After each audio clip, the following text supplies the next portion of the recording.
Hey now, what is up everybody? My name is Mike Brown, aka Review King MB, and I am here to talk about and review Harold and Kumar Go to White Castle. This is the extreme unrated edition. This came out in 2004. It's directed by Danny Liner. And the plot. The plot is we meet these two friends, Harold, played by John Cho, and Kumar, played by Cal Penn. The two of them are both doing their own things. Harold has his office job and he gets treated like crap. Kumar is being pushed by his father to do this interview, become a surgeon just like him, but he doesn't really want to. And the two of them are just hanging out one night and they see a commercial and they decide, we want White Castle. So, but there's not one anywhere near the area. We have to drive all the way across town and we have to basically do a road trip. So this movie is following them, going on a road trip, getting high, and also, yes, Harold has a crush on this girl Maria. So that ties in as well.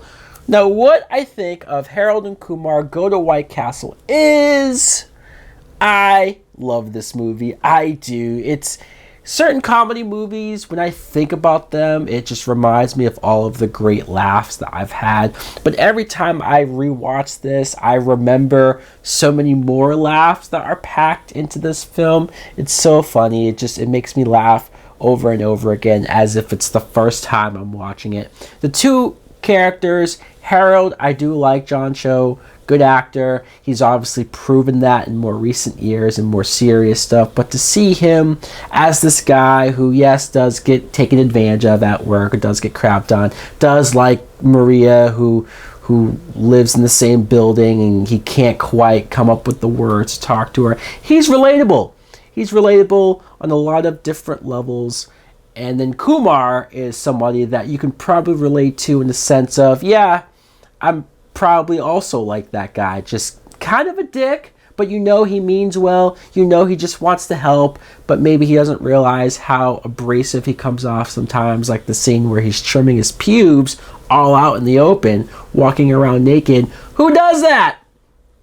I guess some people do. But I love the moment where they're just sitting back and they're smoking weed and they see this commercial and they want food. First, it's just, we need something, but nothing else really quenches their hunger, right? They go to that first place where you see Anthony Anderson and he freaks out. I love that outburst that he has. You see their other friends, David Krumholtz and Eddie K. Thompson, who they too are in the same boat. Like, yeah, let's go out there and let's do this. And on this road trip, you see them not only do some of the craziest things, but find some of the craziest people. This movie has so many cameos that it needs to be talked about. You have Ethan Embry, who's actually somebody that works at the office with Harold. He sees that Harold's nice. He puts all of his work onto him so that he and his friend could go out and party for the weekend. Bullshit! It really is. His character is an asshole. Fred Willard has the interview scene with Kumar that I find very enjoyable. And Malin Ackerman, she plays a hot chick.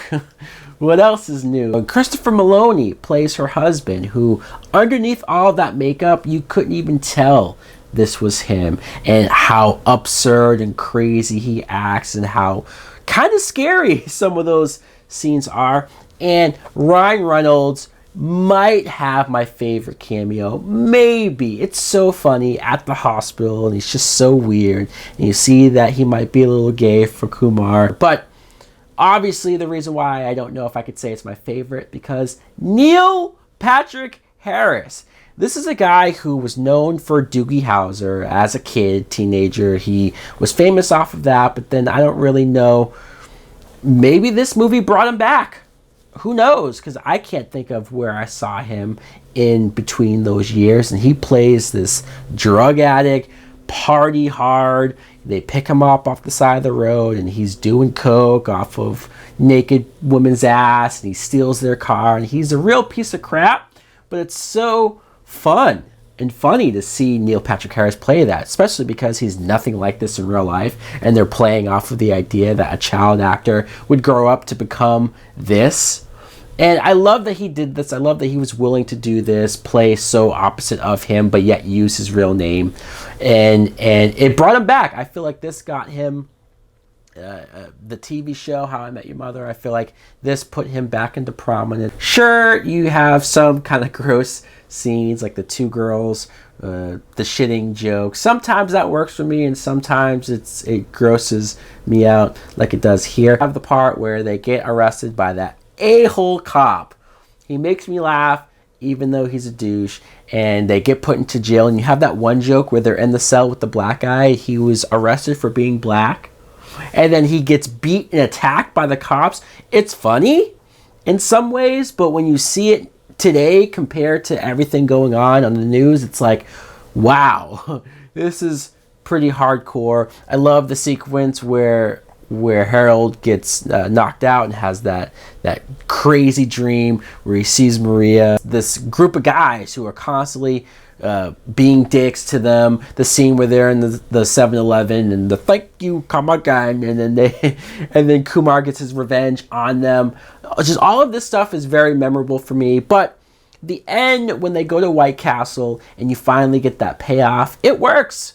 You see White Castle in a way where it made me crave White Castle the hardest way. And then when I finally did have White Castle, I'll be honest, it was just fine. It was okay. Probably didn't live up to the hype of this movie, but still, I enjoy it. Still, I have a lot of fun, a lot of laughs. Anyways, guys, let me know in the comments below, what do you think of Harold and Kumar Go to White Castle? Do you like it as much as I do? Like, comment, subscribe. Later!